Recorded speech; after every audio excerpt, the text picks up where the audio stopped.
last Friday, another proud dad moment of mine is that I bought Erin Lunchables to take to school. So now I'm accepting myself as the role of being the cool dad out of all of her classmates' dads. Yeah. Which I hold proudly.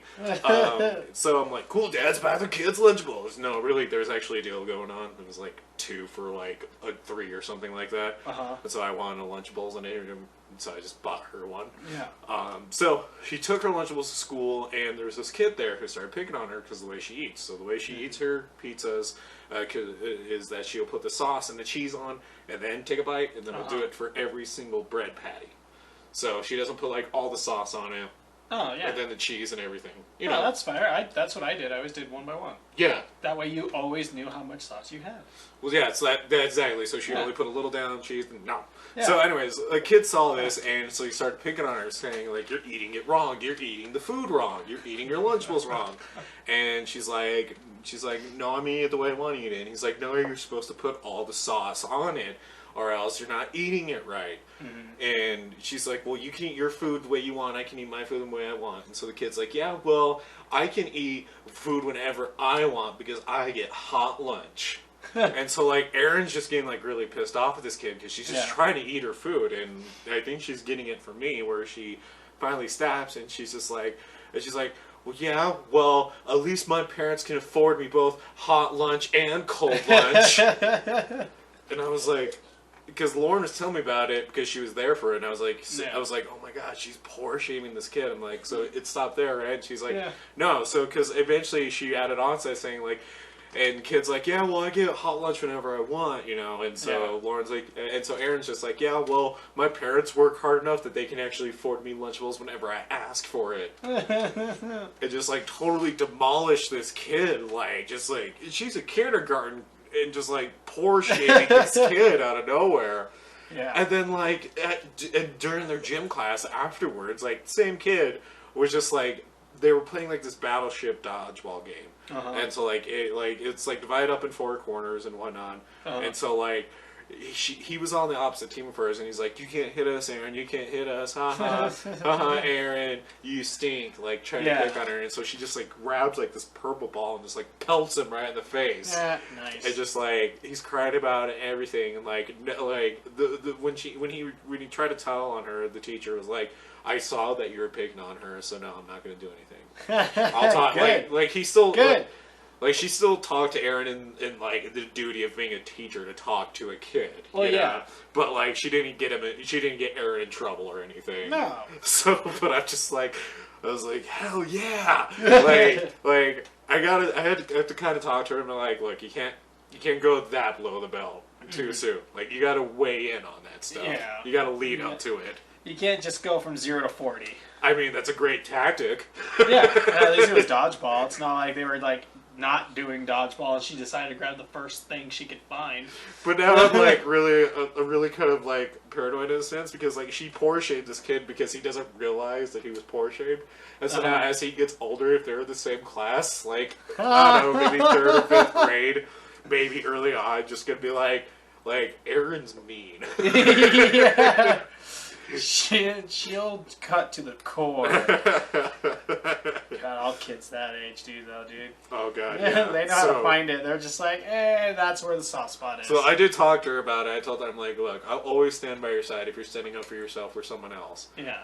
But you just gotta kind of, like, go a little, like, I don't want to tell her, like, go easy. Yeah. Because when she gets older in, like, middle school and high school, like, we were in middle school, we were in high school, you gotta be a little vicious sometimes. Yeah. It sucks. Oh, yeah. But I don't know how many fights that I've almost gotten in and stuff like that, because someone would go, hey, Cody, how fat piece of shit. I'm like, oh, yeah? Well, at least I'm not crawling with herpes. Yeah, right. Like, and, like, in front of his girlfriend, and then she's like, what the fuck does that mean? So, I just hope... Ted? I hope middle school, by the time she's in middle school age, has changed, and she doesn't have to be so vicious, but I'm proud knowing that she's ready. Yeah.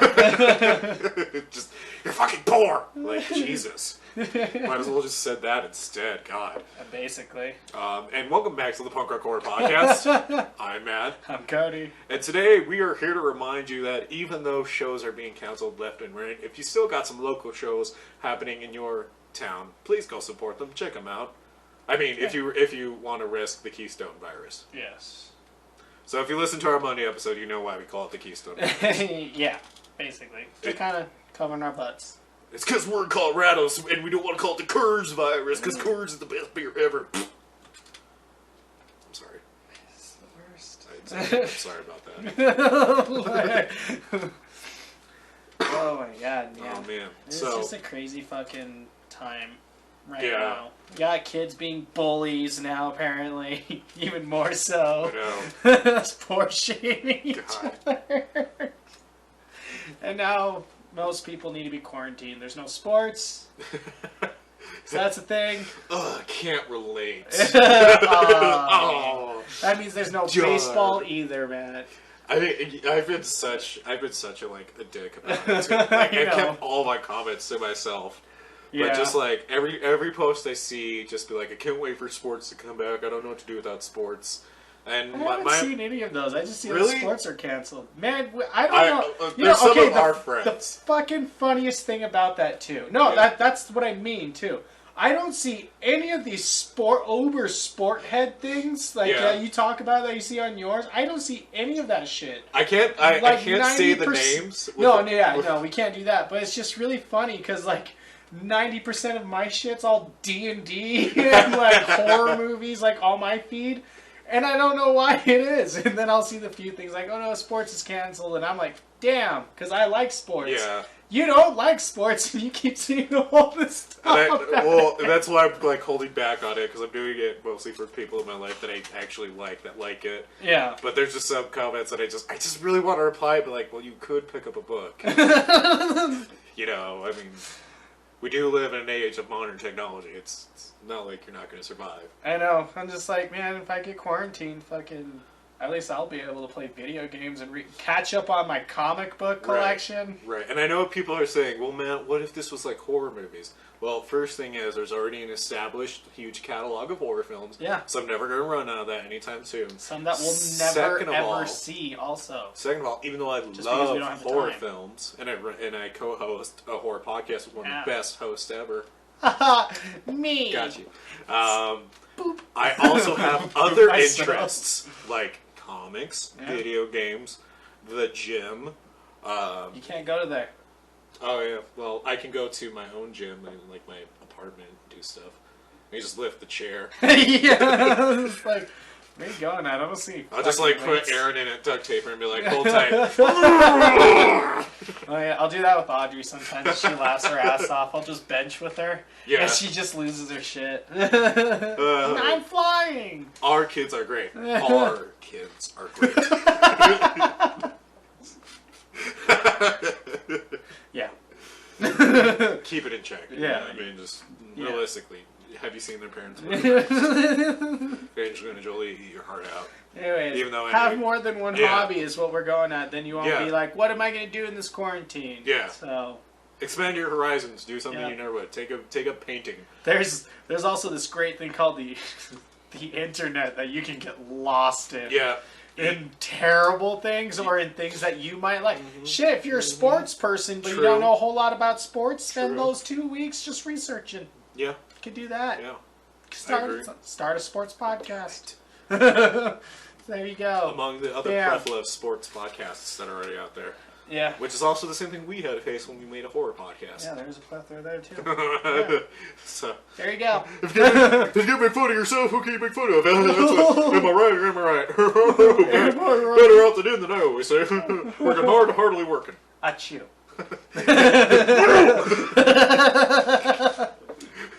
Oh my god. Instantaneous vomit. Yeah, just instantly. It's like Epicac. Let's go croutons.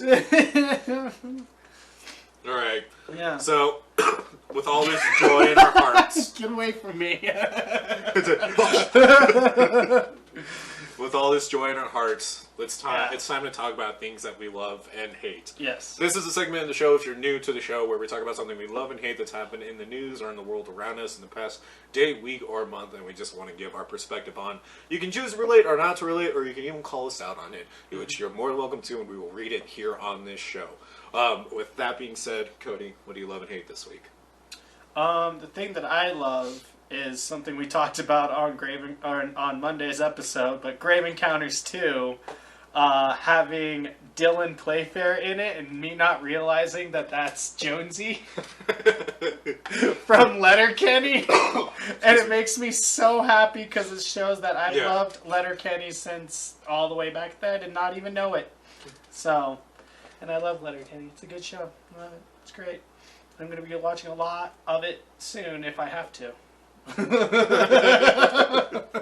Which is kind of waiting on the probably. I don't know. Maybe. We'll see. Again, I mean, so far things are okay in my maybe part of the woods ish. We'll see. I don't know. We'll see. It's still one of those things that's super surreal because it hasn't directly got at me yet. Right. You know, like, except for the whole toilet paper thing. Come on, Keystone Virus, at him. No, please don't. I am taking it fairly seriously. But no, yeah, that I just thought that was kind of cool. Just like knowing one of my, an actor I really like was in a movie that I love and not even knowing it. So it's just cool. So there's those little things like Easter eggs like that. Not Easter eggs, but just finding those things out. Like, like early Underground Works actors were on. Yeah, and not just that, just like learning new things about like things you love. Like Grave Encounters having him in it, and also Letterkenny. That links to Letterkenny, and then what also we talked about on Monday about how Halloween and both Halloween and Friday the 13th were originally going to be anthology series instead of just the one killer. Like, so it's like finding out those cool things. Like that's kind of what I love right now. I agree. So it's nice. Like New that. knowledge. The more you know. And then the thing I hate is honestly, it's kind of like all this shittiness and the negativityness about coming around, like all the everything that's going on right now. With just like people being shitty towards each other and stuff like that with the whole epidemic.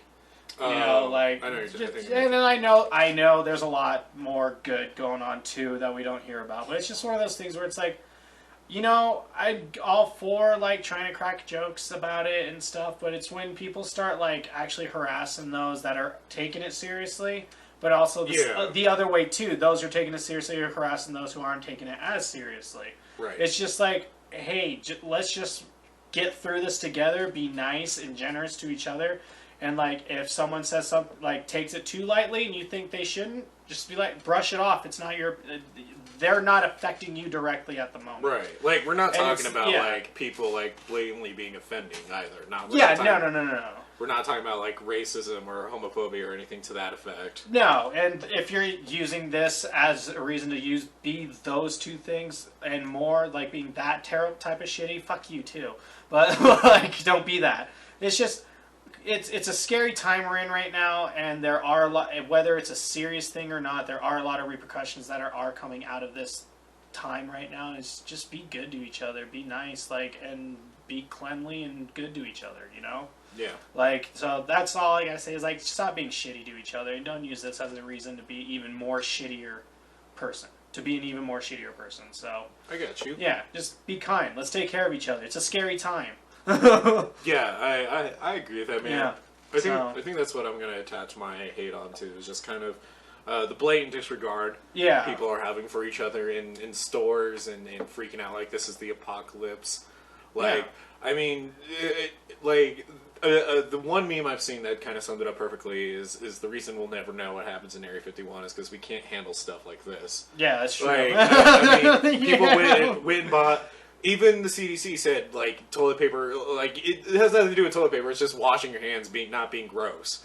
Like, wash your hands, cough into your sleeve, like, and none of the symptoms cause the need for excessive toilet paper either. And it's so dumb. Like, it's just like, because, and I mentioned it on Monday, but it's like, people are hoarding all this fucking toilet paper from people who actually do need it. And I'm not just talking about, like, us, but also, like, elderly people or people who might not be as able-bodied, who can actually get to the store at the times that they are committing themselves to go and actually steal toilet paper from other people. Yeah. And I am going to use the word steal, because when you start taking more than what you need, that is some greedy ass shit, and you need to go fuck yourself. Yeah, or when you're, like, taking out of other people's carts and stuff like that, and literally getting fist fights, like, come the fuck on. And double more so if you're the guy that's like, well, I'm doing it to give to other people, and I'm like, well, why are you fighting that person to give that to someone else? No, you can't do that. Even if you're not fighting just to go and give toilet paper to other people, like you're the person like, if you need toilet paper, let me know. I'll come bring it to you. Well, we needed the toilet paper when we were there. Yeah, that's the exactly. issue. Although your intentions are really good,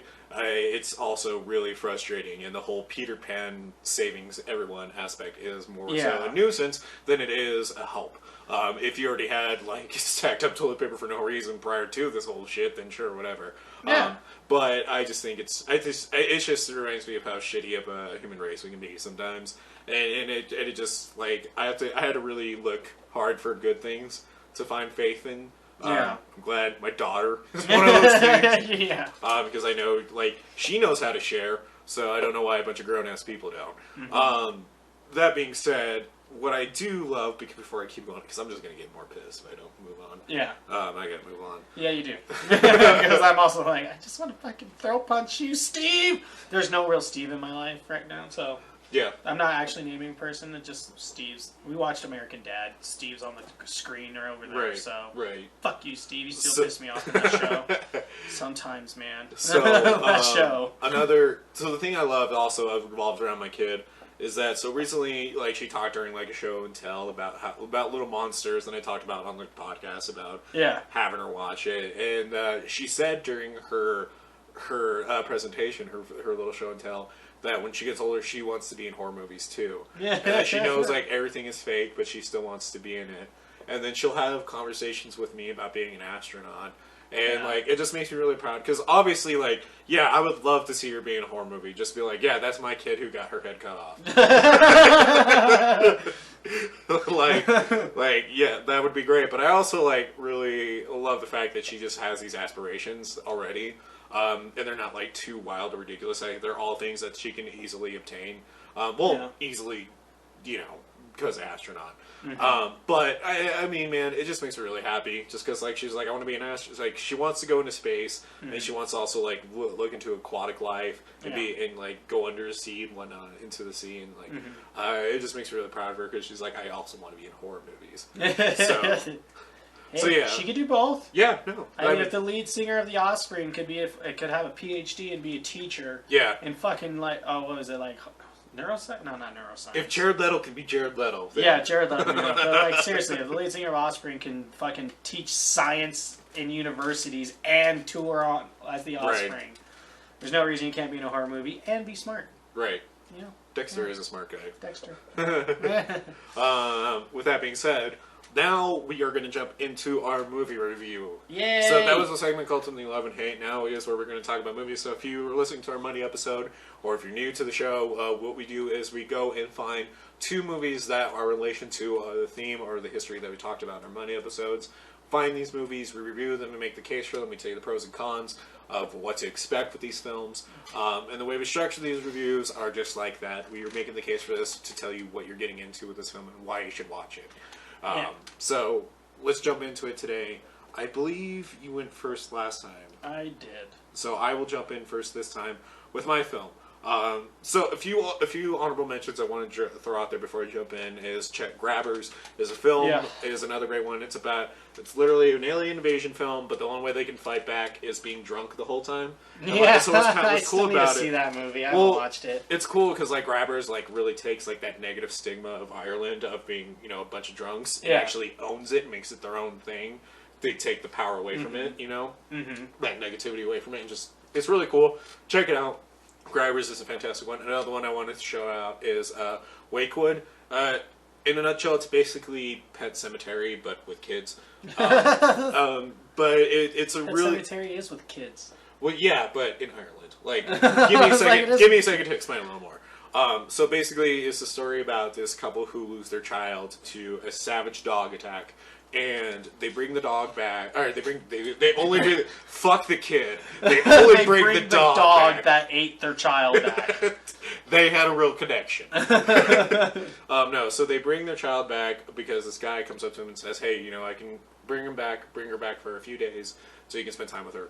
And so they do, but obviously something's wrong with the child. It's a really good movie. It sounds very kind of boring and dry based off that premise, but really check it out. It's Wakewood is definitely worth your time too. So those are my 2 honorable mentions. The movie I did choose to review though is called 2014's Let Us Pray. So Lettuce. Directed by Brian O'Malley, written by Fiona Watson and David Cairns. Stars Liam Cunningham, Pollyanna McIntosh, and Brian Larkin. So, and what it is about is that it's held in a remote police station. A mysterious stranger takes over the minds and souls of everyone inside. Ooh. Kind of. Is it good? Is that right, kind sir? of. No. But I'm not going to I'm going to let it go. Whatever. Okay. Fucking. Right. Because this one's kind of a catch-22 of a synopsis. Because if they put any more into it, it actually would be spoiling a good chunk of the film. Yeah. But I still feel like there's a way they could have done it without just being so cryptic. But then again, I don't know. Take what you get at that point. So yeah, Let Us Pray is, first off, without right off the bat, one of more of the attention-grabbing horror films I've seen in a while. It really does a good job of doing this early on within the film. Yeah, I will say yours definitely caught the attention a lot quicker and it was more intense than mine. I will say, I'll just throw out a lot longer. I'll throw out the one quick con. The ominous opening is a little too long. as the movie pans open, we just see waves crashing on the island shores of Ireland, we just see a man walking from the waves, and it's just you gotta love the scenery. Yeah, but it's the whole point for a certain amount of time. Keep in mind, I have ADHD, so my attention span for that is shorter of what I'm willing to put up with. So take from that what you will. Look at the waves crash up here on the beach. It reminds me of Mother. It reminds me of when I was wee. Turd. The first time I had my own Guinness. I'm not doing it. I should stop. I like how you go Swedish with that. I know. Anyways. Fantastic. So it's a little too long for my opinion, but it does. I really wish he had an Irish accent now. So anyways, this movie grabs your attention right away with some scenes of a girl being tied up on a bed and being choked. And so we're just thrown into this intense scenery right away. Which, by the way, I do want to touch on. Trigger warning for this movie is there is some actual sexual assault and sexual enslavement within the film. So if these are triggers for you, please keep that in mind when watching the film. It doesn't go in too heavy into those scenes, but it does go into it enough to still make it shocking and to make it that effective. So just be aware of that.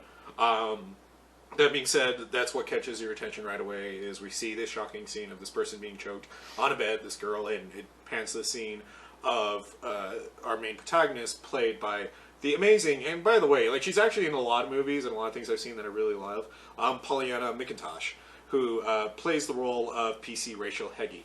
So she is our hero of the story and of this film, and she was in The Walking Dead, and she was also in Tales of Halloween, which I also loved her role in that one too. And I also loved her role in The Walking Dead before it became what it is. That being said, though, fantastic throughout the entire movie. The whole entire tone is her being kind of like a new up-and-coming cop to the small town. Much in the same way of how Shaun of the Dead set up its film with a serious cop coming to a small town who doesn't take it too serious. Their whole police force. Or constable, whatever. Oh, she's in Shadow of War. Yeah. That being said, it's focusing on her as she's walking to the police station, for her first shift, we're led to believe. And she's then caught the attention by a man walking in the road who is played by the amazing and talented Liam Cunningham. Which also I really want to make a pro is that there's a stellar cast throughout this entire film. Fam. This is the entire fam. We're all star-studded fam here. Okay, fam. So he's walking through the road, and they have. I hate myself after that. It's okay. I hate you too. No. For those who want a quick little thing, Liam Cunningham is Sir Davos from Game of Thrones. So that's where I'm going to say 90% of people might know him from. Saying. Fair enough. I mean, that is a good point. Am I wrong? Well, I was going to click on him to see what else he was in. Just maybe he's been something else that someone else has seen. Clash of the Titans. Clash of the Titans. He was in Hunger. Rick and Morty. If anybody knows him from Rick and Morty. Well, of course, Game of Thrones. But yeah, so anyways. So they have this meeting in this road where they're just staring each other down, and then all of a sudden this car comes in from over the hill and hits him. But his body isn't there, he just disappears, which then opens up the whole movie to this unnerving atmosphere that you see throughout the entire film. Yeah. And it really is unnerving throughout, because it's like, on one end where supernatural shit happens, that's always going to be unnerving just because of the way it just messes with the forces of nature, and that's not supposed to do that. So, but there's also the way that, like, the other constables carry themselves that are very unnerving the entire time. For example, the main police chief, he's a very, very, very religiously strict person. You know, who you can't even say Jesus Christ around him without him getting pissed off immediately. Yeah. And so his interactions alone just are very unnerving the entire time, because you're kind of wondering, is he going to snap? Like, what is this dude's deal? And then we're introduced to the other police, the other constables as well, who have, you know, an affair with each other, and but, you know, they're, with that aside, you know, them cheating on their significant others, there's more to them as well, and there's this very just unnerving feeling throughout the entire film with all the characters it introduces.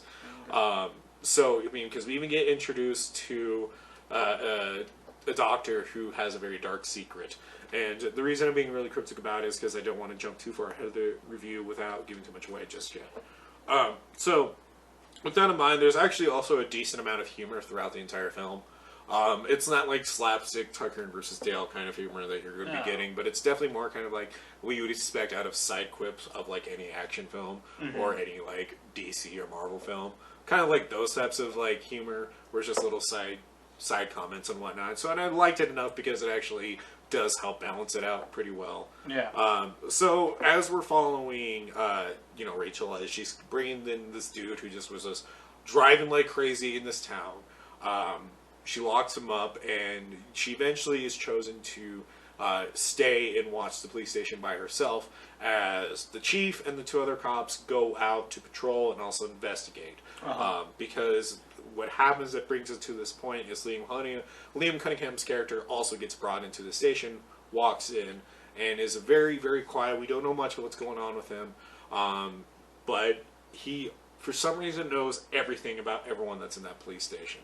So much so that when this doctor actually comes in to check on Liam Cunningham's character, because he's not talkative, so they think there's something wrong with him, he actually says something to the doctor that triggers the doctor enough to make the doctor want to actually try and kill Liam's character. Which, by the way, I should say, Liam's character, his name goes by the name of Six. Yeah. So, but he gets triggered and tries to kill him, and so you start to realize that Six has these unnatural powers. Like, he just knows things about people, like some very dark things that he shouldn't. So as the doctor, Six, and the driver are all in this jail cell with one other additional man, the events start to play out where Rachel is just sitting, watching, waiting for someone to come back to relieve her of her duty. As this happens, we are seeing all of the characters start going through their own little kind of twisted tales. So we find out that all of them are representing something, and that's why Six is there. And Six is there to bring them their punishment. So this is kind of given to us very early on in the film, so it's not as much of a spoiler as more so what all of them have done. Yeah. So what I'm also going to really point out is that there are some very brutal and very well acted out scenes of just like brutality of like each sin that the character makes throughout the entire film. The scene that I walked in on, and okay, not saying which characters or anything, right? But the one because I just walk in, I remember seeing something. This dude's just getting his fucking face beat in, and then he's just like, "Fucking finish it!" And then he gets this. There's a table that got flipped over. Okay, give it. I just drove all the way down like from Fort Collins down to Denver. Like an hour and a half. Like so an hour and a half. But that's not terrible, but also like the stress of everything going on, and then it was just a long week. Like I'm just a little out of it, and so I walk in, I just turn around, and just see this dude all of a sudden just start punching the back of this guy's head in as his eyes going through the fucking leg of a table. I'm just like, just.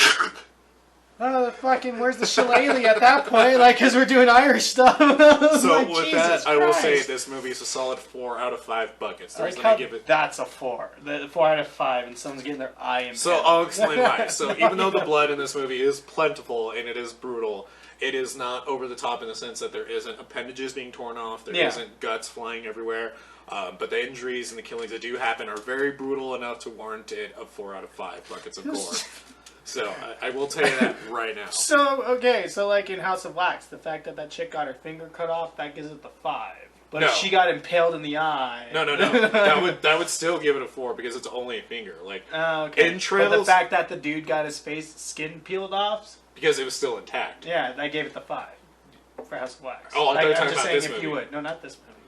No, it would, like, so to be specific, what I'm talking about is, like, if someone gets, like, their whole arm ripped off and then starts blood protruding, or even if the fact that someone gets their intestine, like, their actual entrails. Hatchet. Yeah, like, Hatchet, anything to the level of Hatchet is 5 out of 5. More, guaranteed. Okay, So, because I'm always going to rate it on how over the top and how realistic it is. So okay, sometimes, so this was more realistic. Yeah. So if it's too realistic, then that's gonna like bring it down a little bit to the 4. Yeah. Right. So, but if it was like he just like, so I guess like what would warrant it a 5 is that if we took that scene where the dude's getting the table in through his eye, if just when that happened, his whole skull just like ruptured, or his brain like popped out the back of his head. Yeah. Okay. Exactly. All right, fine. That would be a 5. Fine. Realism doesn't give you that extra blood edge. I'm just. You don't have to agree with it. So, as I was saying, all the sins, all the crimes that we're getting witness to, because we figured out that at this point, 6 is making all these people pay for something shitty that they have done.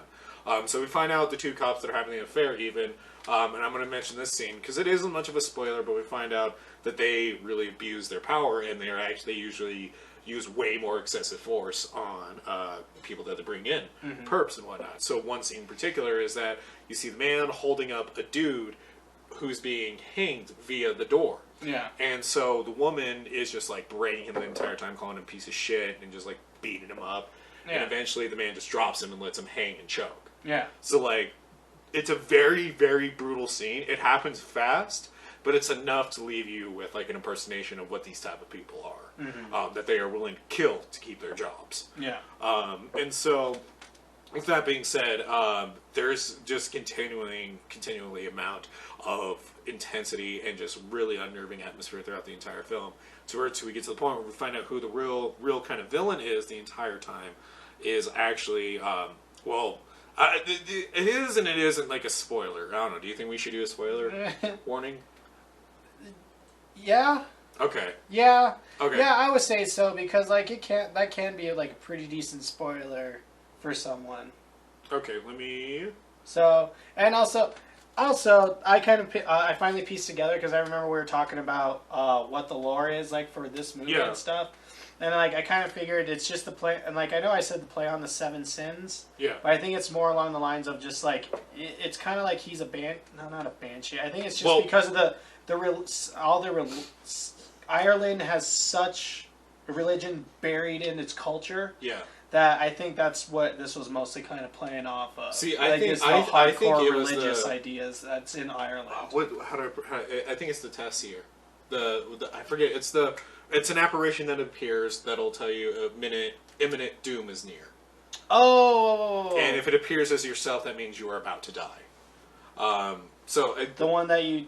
Yeah. Okay, I remember. I think I'm pronouncing it wrong. I think it's like TASRE with like IRE or something like that. Anyways, that's what I thought it was playing off of, was that urban legend. So, anyways, as I was saying, so I'm going to jump into a spoiler here. If you don't want me to spoil this for you, please skip ahead 1 minute in the video or on the recording, whichever you are viewing us on, going in 3, 2...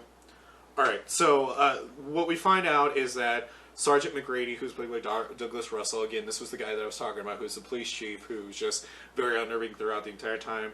We find out that his sin, his crime, is adultery and perversion. Fetch. And so what that is, and what he did exactly, is that he had a night where he would just bring men up to his room, get erotic with them, have sex with them, and then kill them in a very brutal manner. And so he comes back to the police station, covered in barbed wire, ready to enact out his holy justice, because that's really what it is, because he's being finally possessed and taken over to make to finally kill these people. Which, by the way, so we don't spoil anything else after the spoiler review, I'm just going to call it the Barbed Wire Man, so that way no one knows and can connect things, so that way nothing gets spoiled. And so spoilers are going to end in 3, 2, boom.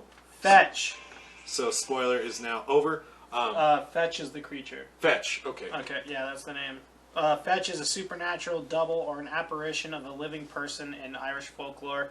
It is largely akin to the doppelganger, and sightings are regarded as omens, usually for impending death. Yeah.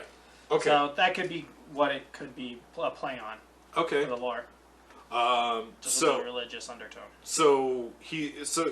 And still wondering what 6 plays in the whole story of this is when the barbed wire man finally comes to the police station. He comes, covered in barbed wire, bloodied, shotgun, and just fucking killing his coworkers, killing the prisoners there, and he just offs. So another trigger warning right here, obviously. So if mass shootings or shootings like this or something that upset you or a trigger for you, please take care. But anyways, he's going along, and this is where everything finally starts to hit. This is where everything hits the fan, and we see Rachel having to fight for herself, having to have not only just fight the corrupt cops who are wanting to kill her in order to keep a secret, but she's fighting now the barbed wire man as well, and trying to keep all these prisoners alive. And when the barbed wire man comes, everybody starts to eventually die by his hand in some sort of way. One brutal way is via death by a shoe shine. That dude got fucked. Yeah, that was pretty God brutal. damn. One dude also gets his dick shut off by a shotgun. Also not very fun, I would imagine. There is probably one person now listening like, so this is a 4. I told you, 4 out of 5. Because we don't actually see the dick. We just see the blood. That is the specific. Okay, I was going to say, Piranha 3D showed the dick. Yeah, they did show the dick. They showed the dick. Showed the dick. That's why I got a 5. 5 out of 5 buckets doesn't mean it's a great film. So when we're giving that out, it's really just to quantify like what type of bloodiness you're going to get into. Like if it's a 1, prepare for it to be like dry. You got a bloody nose. Kid got a paper cut. Something like I haven't really given out a 1. No. So I'll let you know when that happens. So at this point, we're getting to the end of the film where Rachel's having to fight against the barbed wire man and survive, and eventually she does do so, and it's a very, very brutal fight, and I love it the entire time because just in general, Rachel's just a badass. Like she just, because you find out that early on, I mean, it gives it away throughout the entire film, but you find out that she was actually the victim, who was the enslaved sexual assault victim. And so that's why she became a constable, to be stronger, to help others, as one would. And so you find out that she actually prayed to the figure that is 6 at that time when she was enslaved to save her and to release her. And so this happens, and so now he's like, finally, you find out the reason why he's around her is not because he wants her to pay a debt, but because he's fond of her.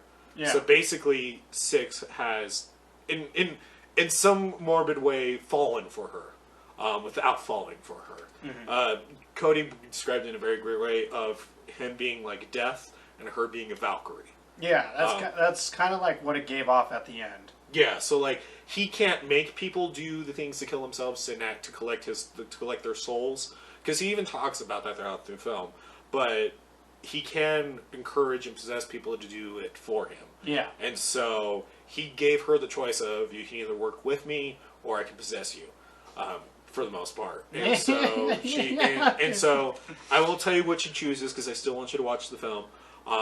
But and again, all the stuff sounds really spoiler heavy, but it's not. This is stuff that you find out early on in the film. I've carefully made sure to not talk about any of the spoilers. The way this movie ends, though, is a really good ending. It's a great ending.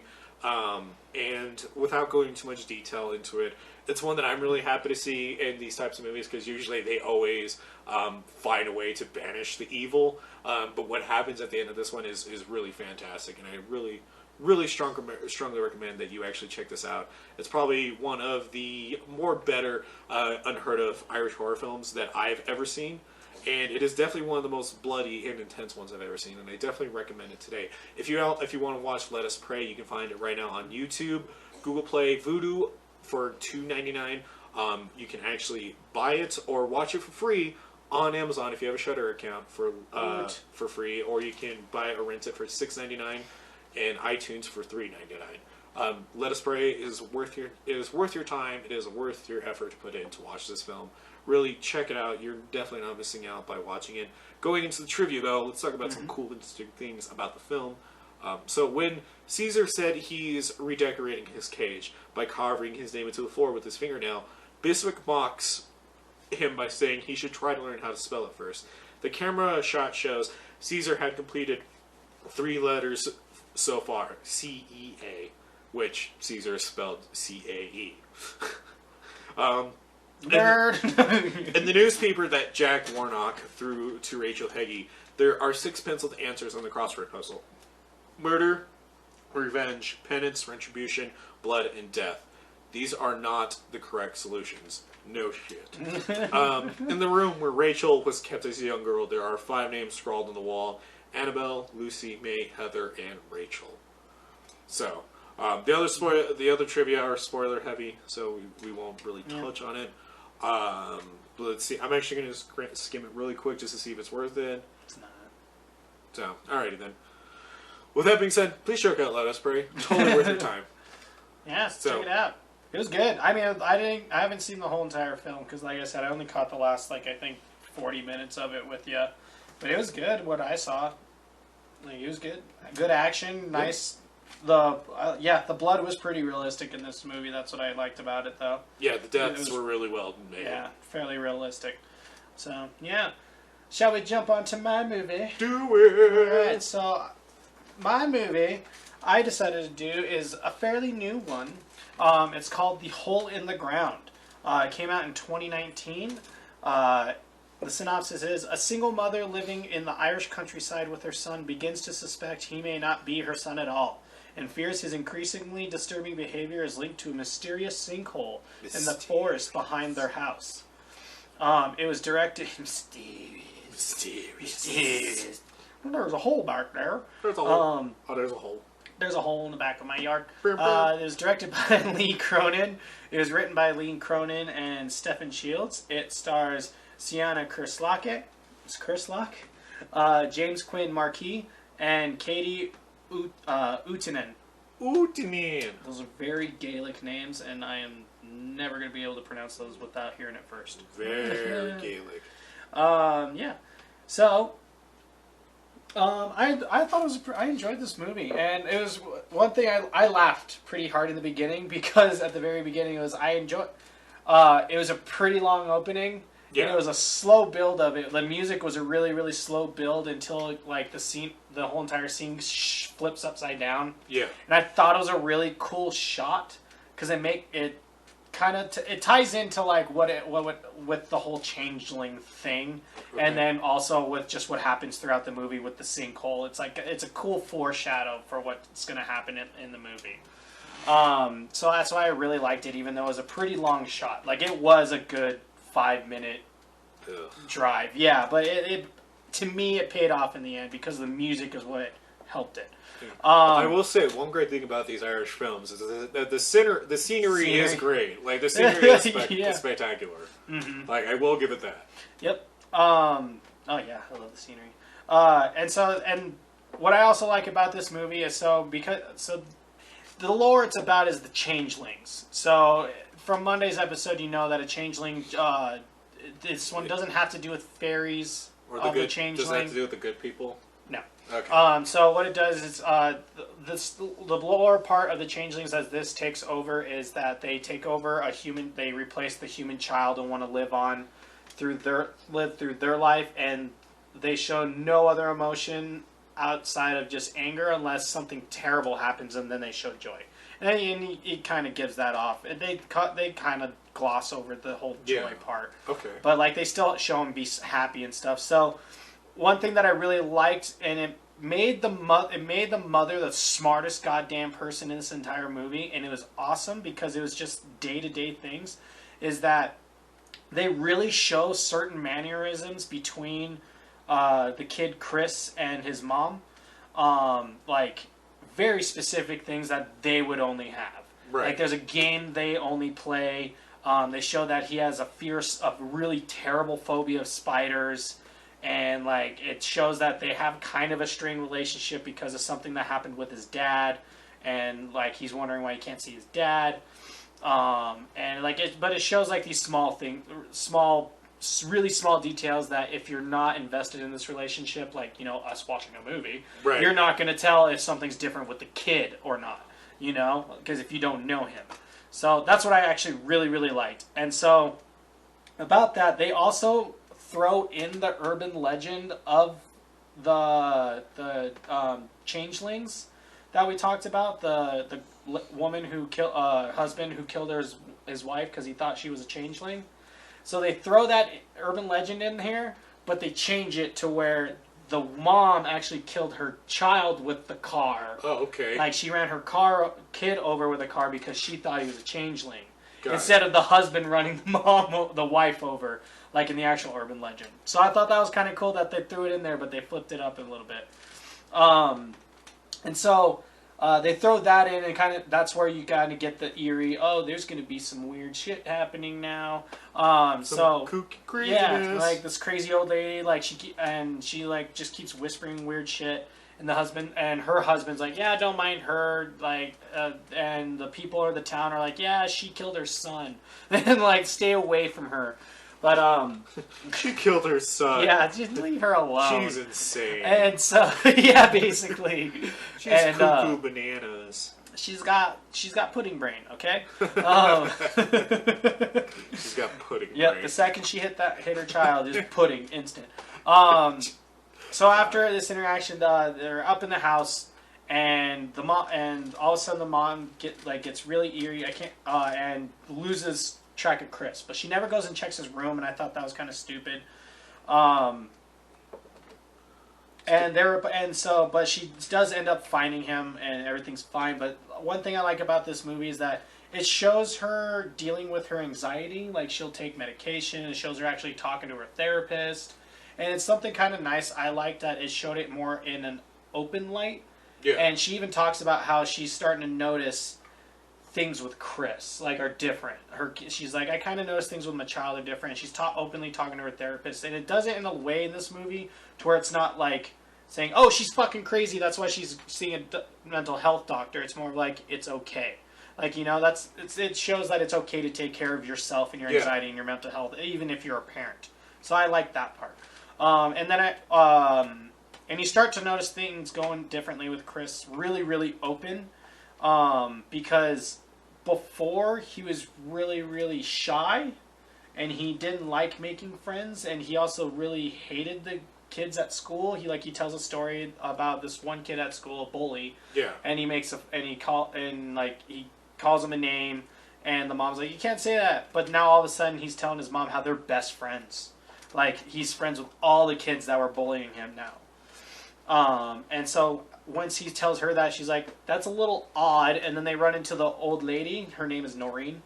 And she's the one who killed her son. And she notices Chris isn't the same. She fucking, charges at the car and, starts banging on the window going, he's not your son! He's different! Headbutts the fucking window. He's not your son! And I'm, thinking to myself, I was like, if I was the mom, I would have driven away, right? The second she came out charging. But the old lady's husband, though, he's like, no, it's okay, don't worry, she's crazy, I'm sorry. But then We're getting divorced. But then the next day, Noreen is murdered horribly. like the next day after the mom picks up Chris, Sarah is the mom's name, and it took me a while to like catch her name in the movie. They don't say her name very often, but anyway, so Sarah like is taking Chris home. Okay. But they see Noreen. Like they drive by the house, and then all of a sudden she catches a quick glimpse, and Noreen's head is buried in the ground. Oh. Yeah, that's how she died. I was just like, Jesus Christ. But yeah, so, and then that night, or not even that night, so Sarah's talking about it, and she's looking at Chris, and she's at the police department because they saw Noreen's death, and so Sarah had to talk to him about her interaction with Noreen before she died, and she's watching Chris like arm wrestle a cop, and she has a vision, and it's that Chris snaps the cop's wrist in half, and she's like, "What the fuck?" And then it like comes in and shows like nothing that never happened. So like it's kind of cool that I don't know, like I almost think that's a con in my head, just because I don't like when it shows the daydreams of them, of seeing like the horrible things happen in daydreams when it doesn't happen, because it kind of just breaks it breaks the tension of the movie. I get what you're so saying. When they do those in any movie, I don't like that. I kind of think it would have been better if it did it as just a regular dream, like she was taking a nap. And I know it's like, oh, but they do that all the time. You know why? Because it fucking works, and it works better than daydreams. Sorry. Especially when they're being talked at. That's the other part that pisses me off. That's why I didn't like that movie. The scene was awesome with the wrist snapping, but that's one of my cons, is just when all of those scenes happen in this movie and other movies.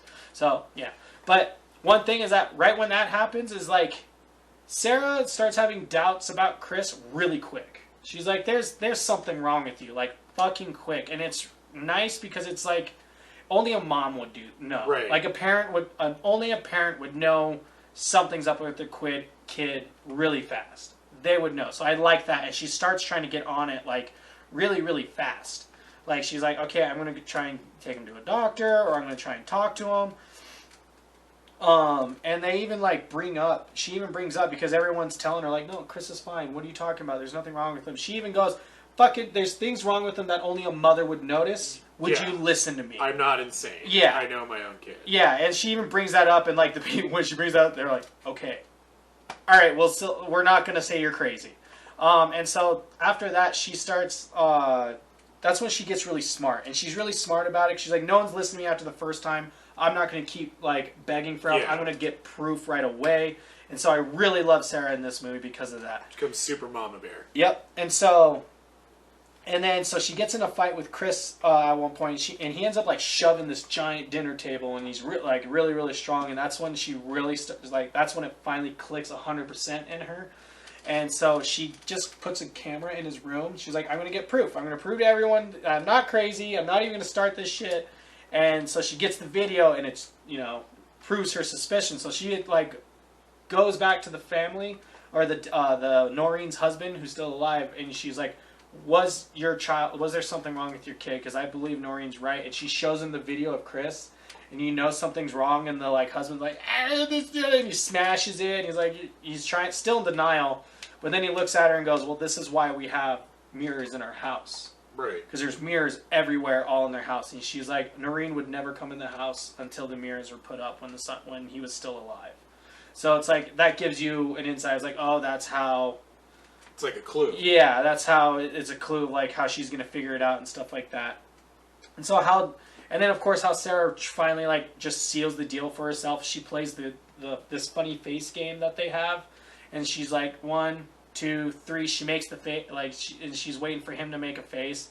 Chris does it. She's like, "You're not my son," and that's when he starts like. And then it's just like, I like it because instead of like keep going on with it, like, "No, Mom, you're crazy. I'm your son. I'm your son." And he's just like, "But Mom," she's like, "You're not my son." And the Changelings just goes, "Yeah, fuck it, I'm going to kill you now." Like, basically, and just starts attacking her. Yeah, and so I really did enjoy that it didn't just, like, the monster didn't putter around trying to convince her, like, oh, you're fucking crazy. Instead, it just went, yeah, now we fight.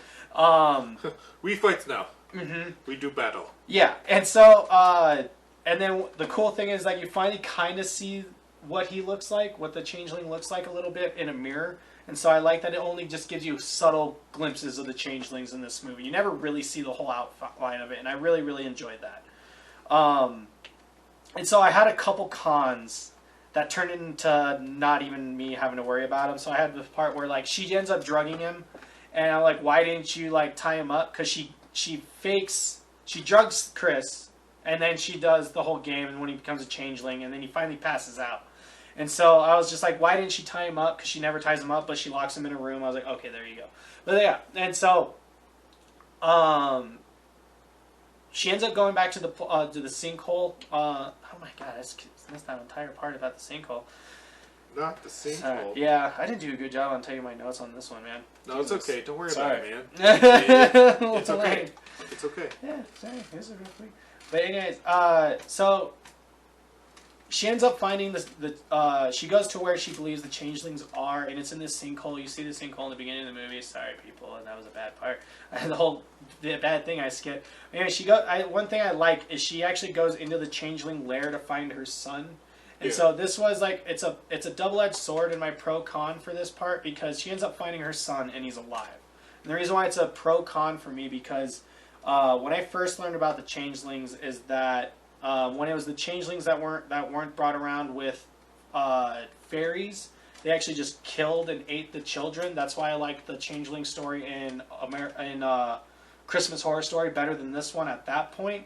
But until I learned more on the Irish version of it, which the chance that the child is still alive is because you have to take care of the changeling to possibly keep your child alive, and that's what I liked of why the kid was alive. I was like, okay, it finally it stayed a little true to the lore. I like it. Okay. But one thing that I also liked about it is that, so I'm not going to spoil how you figure it out, but so you notice that the changelings can also take the form of adults. Right. So I think that's a cool addition to the lore, is that they can actually be adults also, is that they just need a human host to like get a form of. So I like that change in this movie. It was pretty cool. Anyway, so she goes through the changeling thing, saves her son, which is really awesome. And then there's still like a good chunk of movie after that part, and I don't want to spoil the ending. So I'm going to stop there. And it's a pretty, sorry, I'm just like over the place with this one right now. Do you need my help? No, just ending it. I would recommend this movie. That's all I'm gonna say. I apologize for my review this week, guys. Hey, well, at the end there. Don't apologize. I think what we're touching on here is because we were looking up these movies about Irish horror. Yeah. And for you, I know it hits on a different level because you're more connected with your Irish roots. And I know that means a lot to you. Yeah. And so I think what was so great about this movie is that it does a really good job at just kind of really encapsulating and emulating that really morbid, unnerving atmosphere that we hear from all those classic Irish lores. Yeah, I guess I liked about it because it did stick more to the morbid reality of the changeling lore. Yeah. Yeah. Yeah. And that's what's really cool about it. Yeah. And I know on one end you're also trying not to spoil everything, and it's really hard with this type of film because the way it was written and the narrative, the way it goes with it, it's hard to give the full perspective of why you need to watch it without giving away the spoilers. Where it's different from mine is where mine really talks about its spoiler throughout the entire film.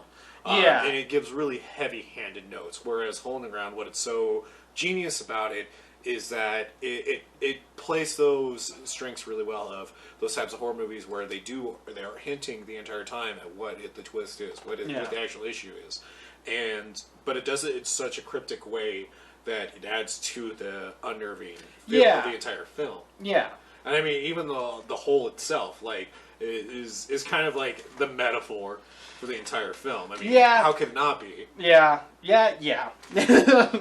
Sorry, No, don't be sorry, man. Yeah, no, it is. And honestly, like, even though I will say, my brain kind of just shut off near the end of my review. That's why I was like, I'm really sorry. But honestly, like, if you want a pretty good, like, for those who do like the lore of changelings and know, like, because I know those of us that, like me, I like goblins. So, like, and that's not a real popular thing. And so, you know, when I find... And trolls, so like Troll Hunter, I really like that movie because there's not a whole lot of movies that really go in depth about the lore of the trolls. If you want a good changeling movie that actually stays pretty true to its lore, I do recommend Hole in the Ground. It stays really close to it. Yes, like I said, there are changes to it, but I think it stays pretty true to the one that doesn't have to deal with fairies. Absolutely. Absolutely. Definitely give this movie a watch. There's only 2 trivia facts for this movie. One, there are several nods to The Shining in this movie, including the overhead shot of the car driving the pattern of the wallpaper after Sarah finishes it. And then the belief that a family member has been replaced by an imposter is an actual syndrome in real life called Capgras syndrome. Capgras syndrome. CAPGRAS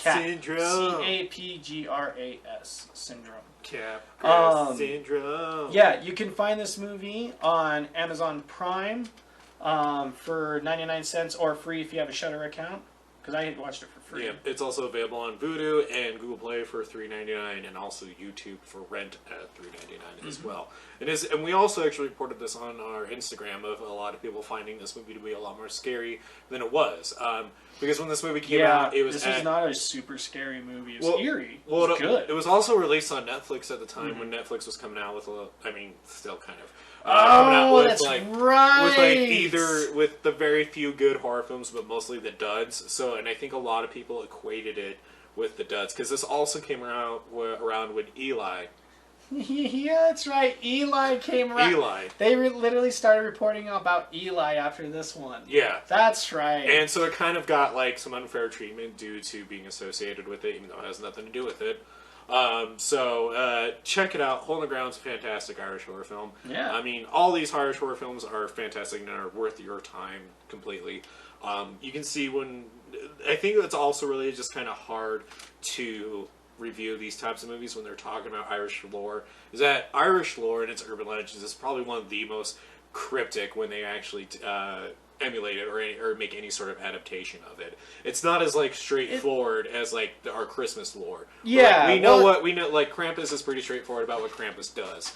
But when you have something convoluted like Fetch, where it's just like I'm Doom. And it's a shapeshifter because like Fetch can also be related to the Banshee because a Banshee you hear the Banshee and you know someone's gonna die. Well, even on Monday, like Banshee and Leprechauns are also associated to be similar because they're reclusive.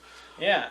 So, like, the thing that... Because, like, with Irish lore, the hardest part about it, especially making movies about it, is because it's also Celtic, so it also bleeds into Norse mythology. Yeah. Like, a lot of Irish mythology comes from Norse mythology. Yeah. A lot of it. And even some of it, some of it was started even in Germany, and then eventually... Germanic lore. So, and I think that's what was really cool about taking this on as a challenge was just trying to shed a light on it, because these movies when they actually take inspiration, the only one that actually is really heavy-handed is Don't Leave Home, which I also recommend.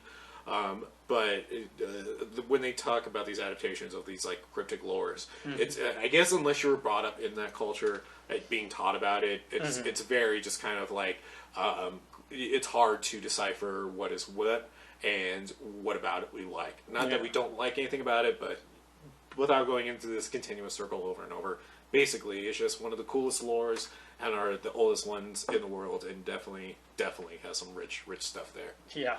So, now that being said, though, if you're liking what we're doing and you want to keep up with everything that we're doing, please feel free to follow us and like us on Facebook at punkrockhorrorpodcast. You can search us up super easily, or on our Twitter at officialprhp. Go ahead. Or on Instagram, punkrockhorrorpodcast, #PRHP podcast. You can also find me on Instagram at TheUndeadMatt. If you like what we're doing and want to support us financially, please consider going over to our Patreon, patreon.com/punkrockhorrorpodcast, where we have a lot of great tiers available to you right now. Like I said, mystery boxes are rolling out. We're going to get some pictures up of what that looks like, and so you know what you're getting into if you become an $8 reward tier. We're also we're doing more stuff for our YouTube. We were originally going to keep it to our Patreon, but kind of thinking it over, we need to put more content on there that isn't just the episodes. So we're actually going to be doing animated skits. So what it is really simple, is that we have an amazing animator who goes by the name Freddie Gonzalez. Check him out. He's on our Instagram and everything. His links will be the artist's links will be in the description notes below. I'm sorry, I'm tripping over myself. But Freddie, there's a good 5 minutes of me doing that. Yeah, Freddie has taken some of our funniest moments of our most recent episodes and has animated them in a very hilarious manners, and you can see that all on YouTube. We're also talking. I'm also kind of thinking about doing some top 10s, kind of maybe even one-off like reviews for the YouTube. It's still something I'm working with. It's really kind of hard to go from a podcast audio pure to also doing video. Yeah. So I'm trying to not overwhelm myself or Cody and just trying to figure it out as we go. So thank you for being patient with us. It means the world to us. With that being said as well, thank you, ghouls, gals, creeps, and mutants, for hanging out with us and letting us talk about horror with you again. Bye. Bye.